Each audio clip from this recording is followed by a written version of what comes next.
Kahal Kadosh Nirvad, nous voici donc pour la deuxième paracha du Sefer Vayikra.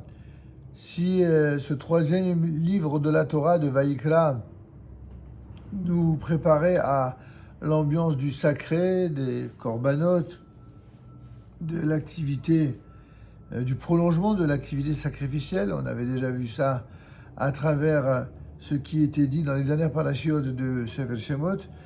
Dans Vayikra, on va nous initier à la sainteté, à la pureté, à toutes les choses qui sont liées également au temple, ainsi qu'au Kohanim. Et en ce qui concerne la paracha de Tzav, les commentateurs donnent plusieurs explications en ce qui concerne la notion de perte d'argent occasionnée par le Korban Ola. En effet, pour accomplir le service des sacrifices, les Kohanim devaient interrompre leur activité professionnelle. Et cet effort financier, forcément, s'avère particulièrement important lorsqu'il s'agit d'une offrande d'élévation, c'est-à-dire Korban Ola, dont la chair est totalement brûlée sur l'autel des sacrifices et dont les Kohanim ne recevaient rien. Certes, la peau leur revenait, mais cela ne suffisait pas à compenser leur manque à gagner. C'est ainsi que le Gouralier, le commentaire du Maharal sur la Torah, nous explique la problématique.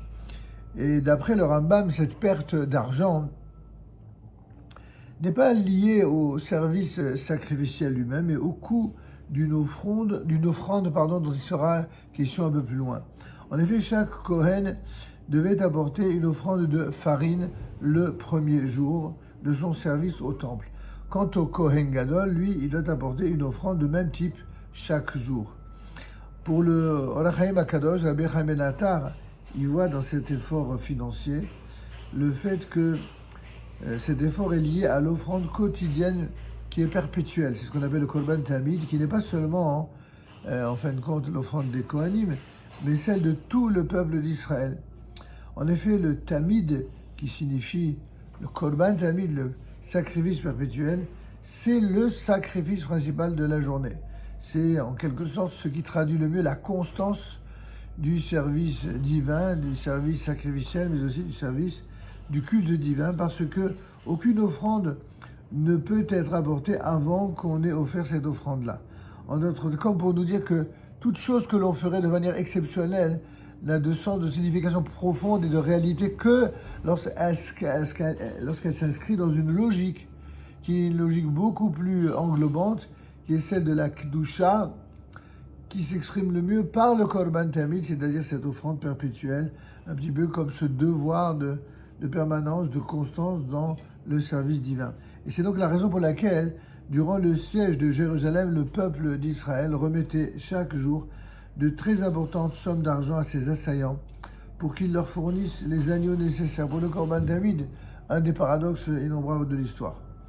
La loi, en tout cas, de l'offrande et de l'élévation, ce qu'on appelle Torah Ha'ola, eh bien, en plus des lois du Korban Ha'ola déjà énoncées au premier chapitre, nous apprenons que les parties sacrificielles d'une offrande d'élévation pouvaient être consumées sur l'autel toute la nuit, et ce, jusqu'au matin, et à la différence du service du sang qui doit être réalisé avant la tombée de la nuit. Le Midrash enseigne, pour terminer sur quelque chose d'un peu plus accessible, le Midrash nous enseigne que lorsqu'on se repent, lorsqu'on fait teshuva, lorsqu'on décide de s'amender devant Dieu pour ses fautes, en fin de compte, c'est exactement comme si on était monté à Jérusalem, qu'on avait reconstruit le temple et l'autel des sacrifices et qu'on y avait apporté tous les sacrifices mentionnés dans la Torah. C'est un enseignement du Midrash Abba sur Vayikra qui nous le rapporte.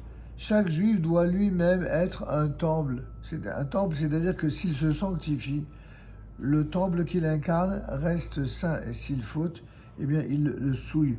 Ainsi, en se repentant, il se reconstruit donc, et il recrée un temple intérieur, un temple en lui-même. Selon l'une des interprétations de la Torah, eh bien, ce verset, pour la Torah, n'ordonne pas seulement à Aaron, le Kohen Gadol, de se montrer zélé pour le service de l'offrande d'élévation, mais cet ordre s'adresse à la totalité des générations. Quel est donc le sens de ce commandement? Puisqu'il est impossible d'apporter des sacrifices lorsqu'il n'y a pas de temple, comment aujourd'hui assumer une telle mitzvah? Et la même question se pose à propos d'un passage du livre de Haggai. Au début de la période du Second Temple, avant sa reconstruction, le peuple demande au prophète, mais pourquoi la faim et les souffrances frappent tant de gens? Et il leur répond qu'ils souffrent parce qu'ils n'ont pas encore reconstruit le temple. Haggai, regardez dans le premier chapitre, versets 7 et 8. Et pourquoi cette prophétie qui ne présentait pas d'intérêt pour les générations futures a-t-elle pourtant été incluse dans l'Écriture? En réalité, nous devons savoir que la notion de temple existe de nos jours également, bien entendu. Par exemple, lorsque le temple n'est pas physiquement présent, alors notre table permet d'obtenir le pardon, comme l'enseigne la Gemara de Chagiga à la page 27a. La table symbolise, dans la tradition juive, à l'image de la table qu'il y avait au temple, la table juive symbolise à la fois la bonté et l'hospitalité du foyer juif, ainsi que les enseignements que l'on transmet aux enfants et que l'on donne en exemple autour de la table. Ce temple, il est éternel et la Torah nous demande de le préserver avec la plus grande vigilance.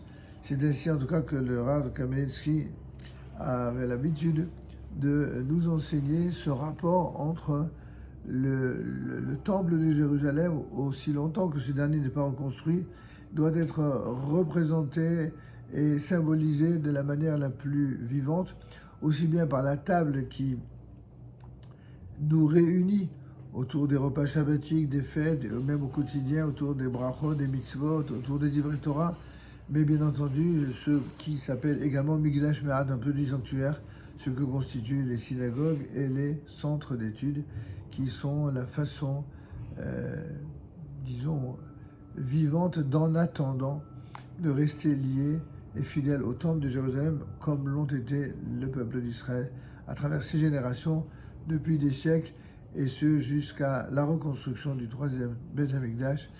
Rapidement et de nos jours, Amen, Kinyi Ratzon.